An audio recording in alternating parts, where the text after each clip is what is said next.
The Lions broke their hoodoo in Geelong to boost their premiership shot, while 40,000 white tees have mysteriously turned up at Surf Coast's op shops. A nasty gash to Jack Darling's leg had blood pooling in his socks, while Dimmer flipped the bird to a camera in the coach's box. Now, stick with me, this one's a bit of a stretch, but we'll get there. The Bont-dominated Marvel Stadium with all the style and grace of Kate Middleton, who, funnily enough, TJ won't be seeing this year because he's not going to Wimbledon, to dissect round 15 and look towards the final bye round of the season. This is Triple M at Footy's Midweek Rub, the two-time All-Australian St Kilda mafioso, Joey Montana. Hello, Rabs. You didn't need to put that little caveat in there. That was brilliant. Well done. When you mention Kate Middleton, it is a stretch. No, I liked it. Daisy Thomas, you are here as well. Hello, mate. I am here. And you're clearly not going to be for a while. We'll touch on that in a minute. But obviously, you're happy to be firing bullets at TJ. Damo, was that a conversation we weren't meant to talk about on air? Am I introduced? Oh, I'll introduce you now. Sorry, that's my Thank fault. you for coming back from Perth this week, by the way. Yeah, thanks for being here, Dave. Thanks for having me. Yes. And the Voldamo himself, Damien Barrett. Hello, mate. No reason for concern about that Middleton reference. That worked beautifully. Okay, good. Yeah, good. Nice to... We were trying to get Brownie to sort of elaborate because he didn't touch it on the Sunday footy show with you guys about... Yeah, you guys are intrigued by this. I think you should just worry about your own shows. Oh. Yeah. Yeah. I mean, No, I agree. we'll run our show the way we choose to run our show. If you want to comment on our show, that's fine, but just look after yourself. Were you What's on wrong with last my night? show? Were you on last night? I come in at Seg 2. Did Kane have an apology off the top last night? I mean, let's just run your own shows. Jesus. Strong start. Actually, speaking of last night, before we get to you not being here, I was watching your show last night, Yeah, there Daisy. you go. I'm the one that watches it. And there was something really interesting that Daisy said. Ooh. This is incredible, Damo. This is for you. I want you to take a listen because this man, we know he's a terrific man. He's a very selfless man. And he told this story at the end of the show last night that I'm not sure whether we've ever heard before. I had a trigger clause in my contract and I think it had to be 60 games within the first 4 years and I was literally limping towards it. And that was obviously a point of contention within the media. The football club, obviously I wasn't worth the money that I was when they signed me with how I was playing. So I just went to my manager and I said, look, let's just cut this because I was about to get dropped. I was about to get told that I wasn't playing because they didn't want me to get obviously to the trigger clause. I said, let's wipe it and just pay me what I'm worth at the end of the season. So I've got 2 more 1-year Now, deals. Damo, have you ever heard the story before that Daisy gave back $750,000 to Carlton? How many times have you heard that story now? Oh, well, I got bloody asked a question, you wombat. What do you want me to say? Oh, no, it never happened. And I gave $6 million back to the bloody Giants. Yeah, well, that's numbers. Yeah. So I go home every time from that bloody show now. I talk about how much cash I gave back, and Tash is going, we could be in the Bahamas, you dickhead. Could be on the yacht. What are you doing? Heard it again. Are you raising this, Joey, just to maybe just let it go? Let it go. Let I know, but it's he keeps. If I get asked the question, well, while we're talking about dollars, are you going to contribute to your network's absolute stitcher to a coach, Damien Hardwick, who flipped the bird? Nobody saw it. You and your team had the exclusive, so you ran it. Now we got a fine. Yeah, Jared Waitley's been handing around the hat for some money. I said, no way, I'm not involved in that. I'm not tipping anything in. It's poor form, though, Joey, from your organisation. It is. It wasn't broadcast at the time, and then you broadcast it 4 days later, and then the poor bloke didn't cops ask a him fine. either. Yeah, didn't give him a heads up. Don't get me involved in this one. No, you are involved. It was quite funny. And what were you saying about TJ before, too? And you bloody look after your show, too. Speaking of TJ not going to Wimbledon, so he'll be here for the winter. Rabsy, you're leaving us now. So Daisy prioritised the golf over the show, and now I had 1 day off in 4 years. now you're going. After already having 2 weeks off as well. Yeah, 2 months, I hear. 2 months. Yeah, 2 months. Off to England to get married and have a honeymoon. So that's where my fiancée is from. All I'm thinking about is taking a 2-month-old on an aeroplane for 20. Well, she's only one 3 month weeks, old. 4 weeks, So That is how's that going to go? Well, imagine you got the seat next to it. Oh, no. you can't call it it. Josephine. That's a very good point. But imagine you walked onto that plane and you sat down. Wow, And you 20 see, hours we've on all the locked flight. it, so No, suffering we the have. jobs if you're sitting next to us unlucky. You're not at the top end business? I wouldn't have thought so, mate. I work at Triple M. And what about the confidence you just said off air, but I'll be back in time to see the Pies in a prelim? Gee, you're I mean, I confident, didn't you say it, copy. but I will say it. I'll be back in time to see the Pies in the grand final. Speaking of footy, though, huge round 16, another bye round. We'll get to that in fair dinkum or Fugazi. But, Damo, it is your news coming up next. And you got some finals wild cards in your sights. I do. This is Triple M Footy's Midweek Rub with Joey, Daisy and Damo. As always, thanks to BWS for jumping on board the midweek rub this year. Round 16 predictions still to come, and fair dinkum or Fugazi. But Damo, it is time for your news, and some superstars may return to their teams before the finals. Yeah, there's some tantalising prospects for some clubs that are already gearing themselves for high-end ladder finishes and high-end finals performances. And we'll start with Jordan De Goey, guys, who's only played the 5 matches this season. He hasn't played since Collingwood's second loss of the year. That was the Saturday night loss to Geelong. And they lost that by 3 points. And in that particular game, he could barely finish it. He was on one leg. And since that moment, they've had a big meeting with medicos and outside consultants just to fix his body, which primarily initially had a groin problem last year where he went overseas in the off-season, missed a lot of the pre-season, and then it became an Achilles issue. There's an abdomen issue. There's also just a wider, lower leg issue as well. So he's banged up. He's banged up. But from what I've been told in the past couple of weeks, and as the club is reporting, there is a return date coming up. Now, whether it's 3 or 4 weeks away, who knows? They'll determine that at some stage soon. But he's, by reports, getting better and about to go. And there may be a 1, even 2-match VFL appearance for him, which is unusual for him. But that's the way they're treating this. On the, I suppose, proviso that they get him back for a 6 to 8 week run to a potential grand final. It is a very attractive outcome for the Pies, who have now got to this stage of this season. They're playing West Coast on Saturday night. Everyone expects them to win, first versus last. Winning that will take them 10 premiership points clear. It's a luxury days, isn't it, that very few clubs have at this time of the season. 8 matches will remain into the finals beyond that one. Yeah, well, it started with the management, obviously, with banking wins early, and then you see how they've handled Pendlebury, Sidebottom, a few of the older blokes. But with Geordie De Goey sitting there ready to go coming into finals, he's made for finals. We've seen it before. He's the hard, tough body. So it sets up nicely for them. You know, Richmond, having a look here, round 20. There's a chance you'd imagine to come back in and maybe some managed minutes. It's a huge wild card, isn't it? To unleash in finals time. And they just got to make sure they get him as fit as possible. Mini pre-season, He doesn't even need to play VFL for me. If he's done a big block of chunk of work and train, he could come in. And the other advantage, as you said, is Collingwood can again either manage one player a week for the next sort of 8 weeks, just sit one out, or they can pick one game and say, right, you 6 boys aren't playing, we'll freshen you up and get them as cherry ripe as possible. Because really at the moment, it's the only thing that's going to hold them back, but to have De Goey as a wild card come finals, and he's a big finals time because player. He's their best finals player in the 2018 Grand Final Series and the 2023 Grand Final Series. He was the best player in both, and even the 2022 Final Series as well. He stood up in the massive moments. Was it 13 wins and you guaranteed? Is that sort of? It's going to be more this year. It's going to be 14. They're at 12 wins and it's round 15. Yeah. So tick one off again. It's incredible the year that they've had so far. But Dame, a few other wild cards as well. Yeah, not just De Goey. I feel Hayden Young is almost the as big as De Goey in the Fremantle context. I say that because they're on a 5-win streak themselves and are going nicely. And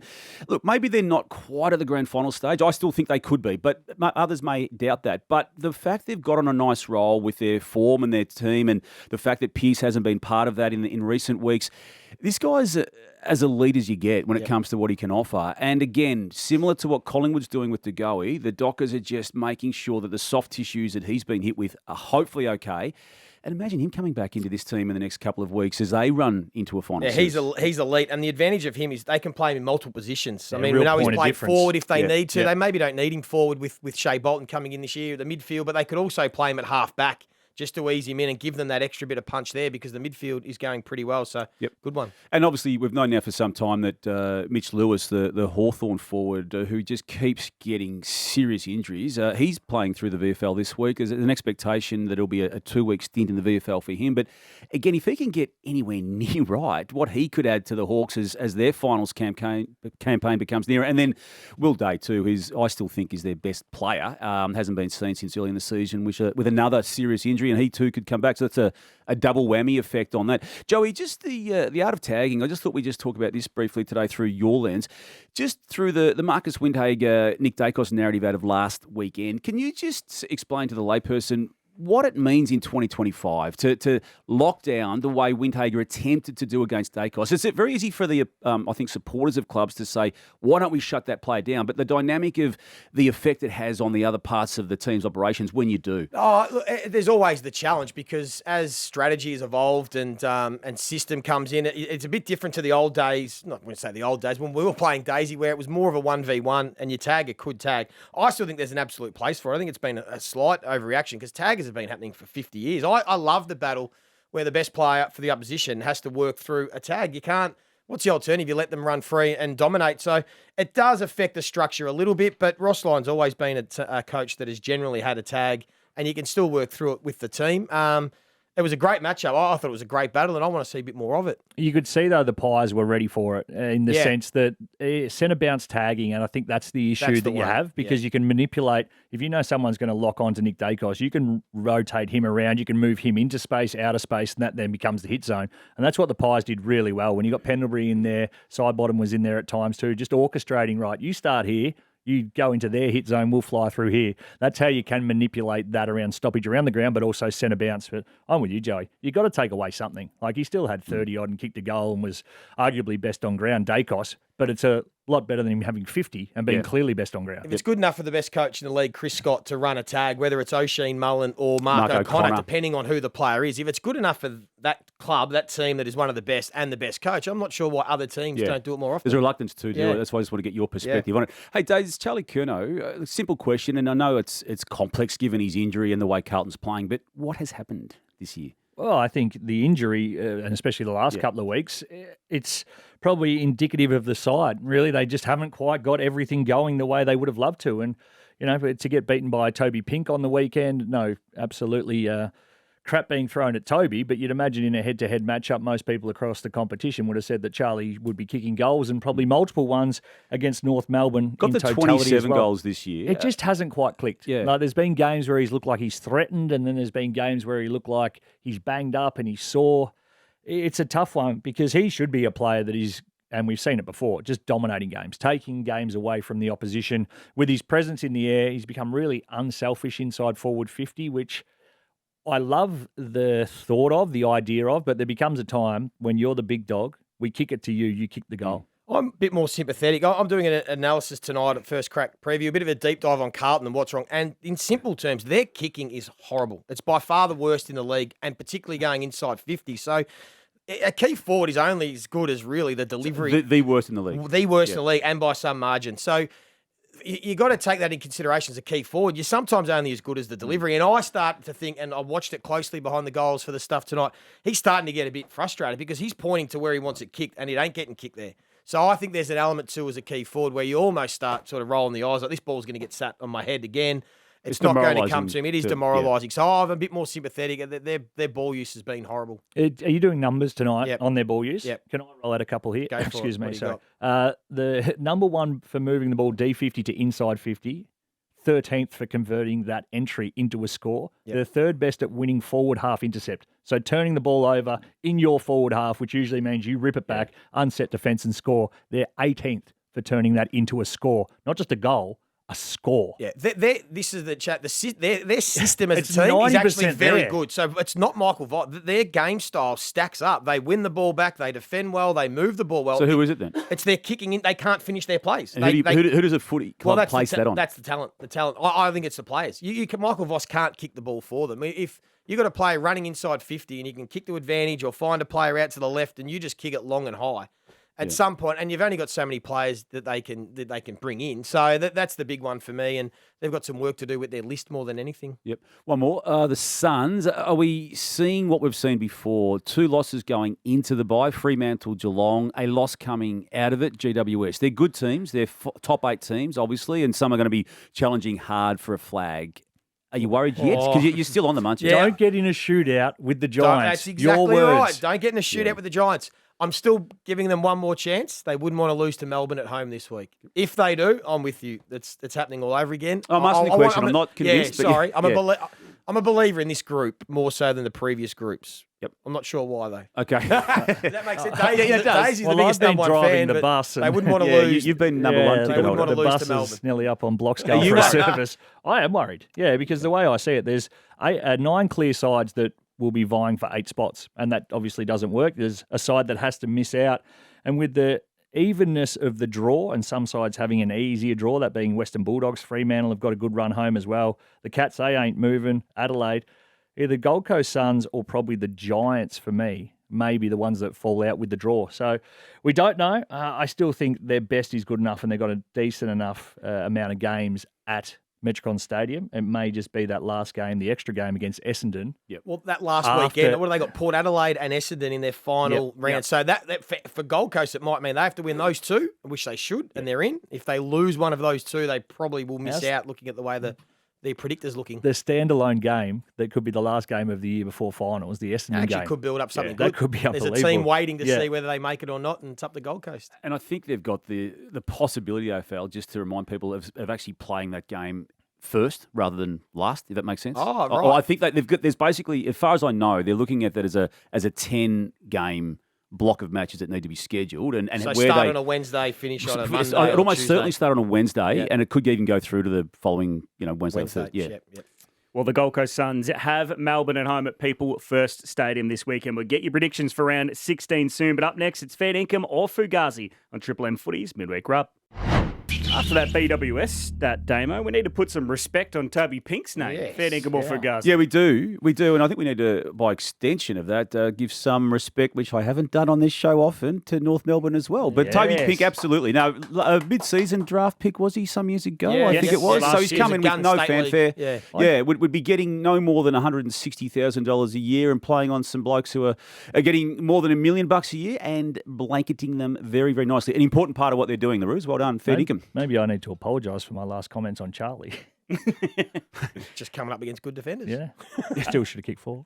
Daisy, the Pies, 2 years older than the next team, are showing age is just a number. We all know age is just a number regardless. You're only as young as you feel, and the Pies are flying. They've reinvigorated, rejuvenated. They're going along nicely, and if you probably took Pendles out of that side, they'd be average with their list numbers. But does it change list management of other clubs in the future? Absolutely. The way we've handled... Which we've always said, haven't we? The veterans have always had a role. Yeah, the veterans have a role, whether it be on-field leadership, off-field leadership, or a combination of both. Like Jack Gunston pretty much running the forward line down at the Hawks, plus the meetings, Luke Bruce still doing the same. The value of that value add on game day is worth the $200,000 you got to pay him to keep around. It's a deeper conversation, but it's the investment in them, isn't it? Yep. I mean, other clubs can have older players on the list, but they choose to not look at what they can do. I think 100%. at times. Yeah. We underestimate what they can still do at their age. Yep. Still on Collingwood, Joey. If they beat West Coast, they'll have a 10-point lead over second place Brisbane. But that doesn't realistically represent the gap between them and the rest of the competition. No, that's fair dinkum. That's fair dinkum. They are by far the best team in the competition this year. That doesn't mean they're going to cakewalk the premiership, but they're certainly the red-hot favourites who deserve to be. It's a bit wordy, that one, Rabs. Yeah, he answered it the wrong way, but I know what he was trying to say. Collingwood are heaps better than the rest. Yeah. Are they? At the moment, I would say fair dinkum. Yeah, and that's nice for him to say because he hates Collingwood. Real kiss of death stuff. Damo, Brisbane's Joe Danaher replacement was right under their nose the whole time. Fugazi, because they're still looking, and the Oscar Allen project is real. I still think they'll widen it to that. What you're referring to is Logan Morris, who can seriously play. 10 goals in the past 2 weeks, and I think even he is exceeding what they feel he was going to be doing in this second season of his time in the AFL. He's going to be something quite special, I think, over the journey, but it's coming early. Sticking with you, Damo, with Errol Goulden and Callum Mills fit again, the Swans can still play finals. I want to say fair dinkum, Rabsy. They straightened them up and throw in the, I think, equally important and arguably more important to a point, Tom Papley, as part of that trio that came back last week. There was an element of 2024 Swans with what they did early in that game, and I just feel, even though they're 2 games out of the 8 as we go into round 16, that they could still just cause some damage. So fair dinkum. Joey, Sam Darcy shouldn't pinch hit in the ruck. Shouldn't pinch hit in the ruck. No, that's a Fugazi, massive Fugazi. You get more injured playing as a key forward than you do in the ruck these days. Just wrestling on someone, leaning on another ruckman. As he did, he got injured going up in a marking contest. So, no, the role looks great. He's absolutely airborne. How many times a game, Joey? Oh, whenever 30%. That's all you need for the 30, for a second ruck, 20-30%. Once Tim English has a break, that frees him up. He gets a bit of ball. He can use it up in the midfield. He can win ground ball. He's left and right. Oh, get him up around the footy. It's not the 90s where you start 30 yards back. It's not Sean Wren versus... They used to have the concrete circle in the middle at Waverley Park. Bounce it and come in. See you later. Wrestle, it's easy. Place. With the list refresh impending, Daisy, Michael Voss is the man to oversee it at Carlton. A list refresh impending. Yeah, that's fair dinkum. If you can get some good players in and some better kicks, as we spoke to of the numbers there, you have better distributors inside forward 50, their season would look completely different. Jagger Smith will be there next year as well. Newman will be back. But how do they do it? They've only got pick 35 as it stands. Damo, they'll probably have 2 players in the top 25. With Tom de Koning's with father-son and academy picks. They've got a father-son and an academy selection. This is where the academies come in handy. Which father-son is it? Peter Dean's boy, Harry Dean. He's going to be probably around the first round, and they've got a academy player as well. So they still might end up with 2 high-end talents. And a de Koning compensation. Yep. So do we think the Blues will be, and sorry to hijack the segment. No, quickly, you're right. Fair dinkum or Fugazi, the Blues will go through a cut like the Pies did when they rinsed off Treloar and these types at the end of the season? I think they can. 1 or 2. I mean, you've been big on this, Damo. 1 or 2 changes there. You get a couple of kids in, get some players back. So Elijah Hollins is one of their talented players, hardly played. Newman, Jagger Smith, 1 or 2 others. It could look completely different. They're starting 18 next year. I think highly likely, does, in terms of how Graham Wright will approach what's immediately ahead. Yep. So who will go then? Kerno, Mackay. Yeah, Cripps, Mackay. And I keep maintaining if a club wants to go to the Blues with a feasible, a real offer for even Kerno, that Graham Wright will have a look at. I'm not saying he'll engage in it, but he'll have a look in it, and he will not say go away. I like McGovern forward, so they probably can. Do they need another ruckman if de Koning leaves, or can Pitnet become the number 1? Pitnet can become the number 1. Absolutely. I don't think you need to be going to search too far. You got bigger holes to plug than a ruckman. Okay.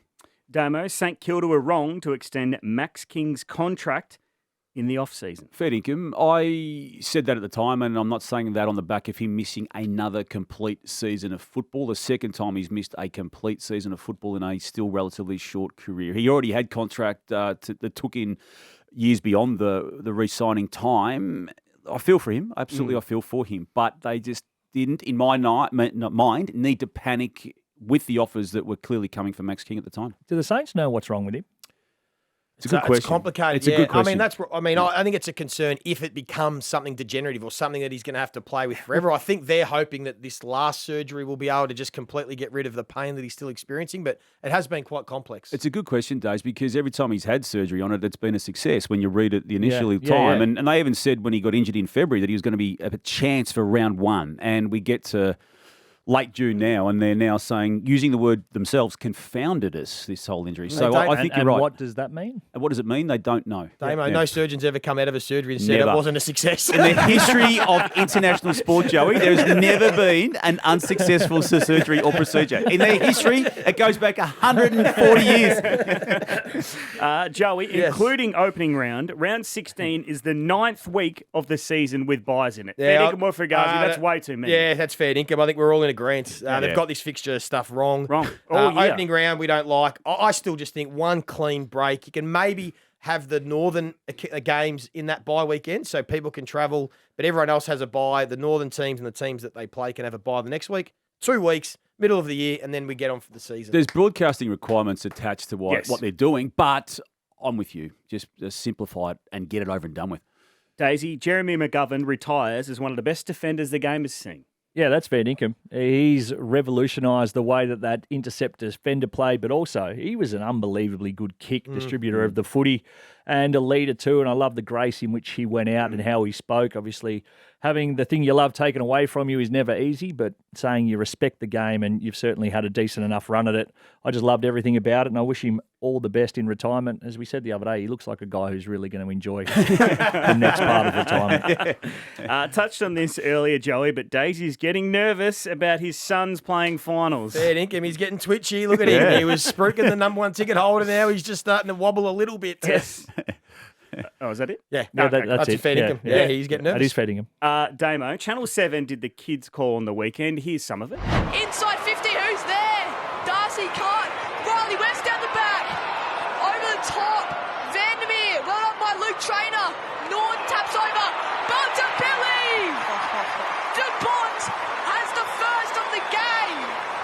very, very good. Yeah. And Jack Heverin was their mentor at Channel 7 on Sunday. But Dinkum or Fugazi, they missed the boat by not getting this guy as their mentor. There we see Johnson with a quick hand, too quick for Collins. He picks it up, wheels around. You got 14 blokes chasing him. He gives it off to Wade, and he gives it off to Walsh. Walsh gives it to 26. I've lost me bloody thing. He gives it to Ward. Ward kicks it out to this side. That is Bill calling for K-Rock. Bill? Yeah.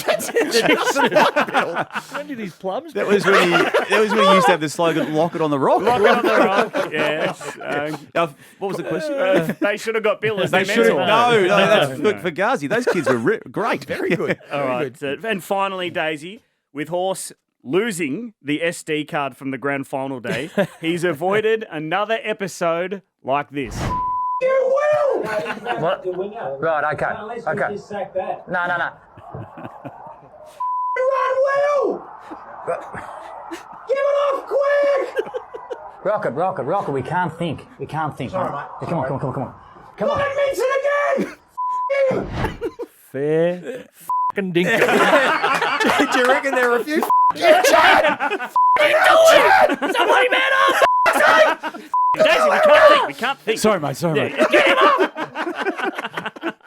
That's, I think, universal fair dinkum on that one.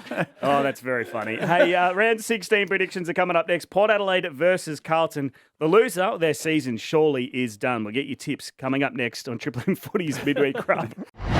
You can catch every game across round 16 on Triple M and the Listener app starting tomorrow night with the Thursday rub ahead of Port Adelaide versus Carlton from the Adelaide Oval. Joey Montagna, who's winning that game? This is going to be a good one because you said it before the break. There will be just a slight pulse for the winner, and it's flatline for the team that loses. I like that. Pulse for the winner. I don't know where to go with this one. I'm going to go Carlton. Ooh. I don't know why. Ooh. Not confident at all. After you telling me about 10 minutes ago they that they're the can't kick. worst kicking Yeah, I know. team in the comp, But I'm going for Port. But the rest of it is still good. That's what annoys me so much about them. Carlton, upset. Port. Yeah, I think I'm going to have to go with Port. The Carlton numbers are one thing, but at the minute, I just don't know if they believe enough. So I'll tip Port. Is this one of Port's games, though, where Kenny's going to get him up, or is this one of these sort of flat games that Port have? They've only got like 2 or 3 more in them. Yeah. One will be a showdown. One will be Kenny's last game, and there'll be one more. So I don't know if it's this one. This is it. You reckon this is This is it, surely.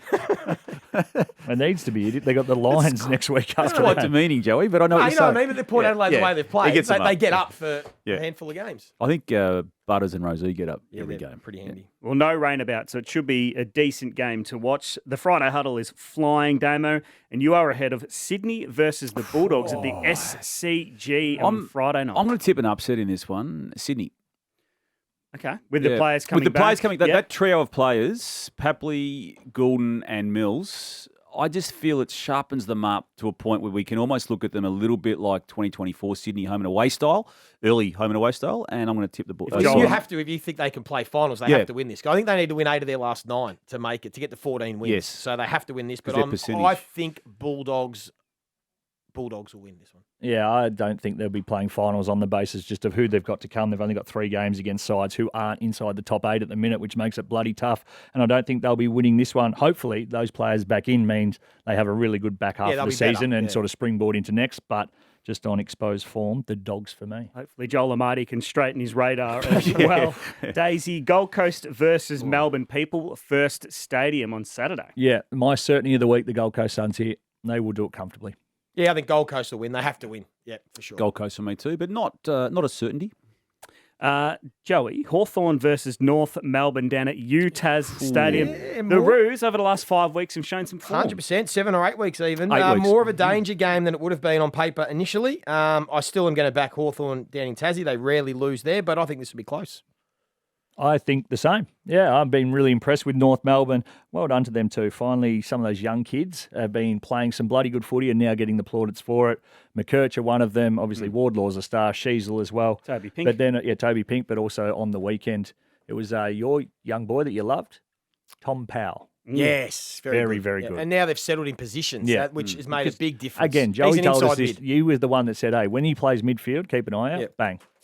And Damo? This is strange for me to say. They don't have to win this game, North, but they do need to be competitive. I think on. they will What? be. Hang on. It's a win-loss industry. It is, but their 8 weeks has suggested, Joey, to me, that they've turned a corner. They just need to continue that corner turning. Thanks for I'm jumping tipping on board. Hawthorn. Yeah, it took me 8 weeks. Yeah, nice to get you there. I like it. I've finally Better late seen than it. never. He's a realist. He's thought it. It's good. It's really good. I wanted to see some evidence, and I do. And I want to see it continued, but Hawthorn to win. Collingwood versus West Coast. Yeah, They'll just get that done. West Coast to win this one. Yeah. Hey, just tricking. Just tricking. And you do hate You hate Collingwood, Collingwood. mate. So You just took I West said Coast. that, people there was a actually half- believed There was that. a half volley for you. Right. Charlie West will kick a bag, you reckon? Or? On debut. One will be enough on debut. I'll take one. Can you go on debut? Richmond versus Adelaide, Damo. 6 is a stretch. I'm Two's worried pretty about the good. Tigers. They've had a bad fortnight. They've had 8 losses now in their past 10. There's a lot of season left, unfortunately, for them, I think. So Crows quite easily at the G. Yeah, I think the same. I think they can be competitive for at least a half the Tigs, but if the Crows are to lock away a top 4 spot and give themselves every opportunity come September, this is a game they just win and do it professionally. Yeah, percentage booster for the Crows. Fremantle versus St Kilda, Daisy. That Luke Jackson, Caleb Sarong, Andrew Brayshaw combination is firing. Yeah, I'm happy to stick with Freo. I think St Kilda again will be competitive. As we always say, it'll take a Ross Lyon masterclass to beat them. But Freo for me, I think, again, we've been waiting for them to turn the corner. They've turned it a touch sharper than the Kangaroos have, but hopefully they continue to turn all the way to September. Yeah, this is Docker's revenge game. Remember last time they played on a Friday at Marvel, they were embarrassed Fremantle, so I can't see them allowing that to happen again. So they should be 61 almost a turning points. point for them, It wasn't has- it? Yeah, it The was. Dockers took- Yeah, they lost the next week, but it was a bit of a reality I check. think they lost to Collingwood the Yeah, week after, 14 which points. arguably was a good performance, and then they haven't lost since that. So I'm going for the Dockers too, but I do feel the Saints will be a chance. Windhager, does he tag Sarong or Brayshaw? You could lock it in. Which one? I have to go to Sarong after Yeah. his performance on the weekend, so good luck to Caleb.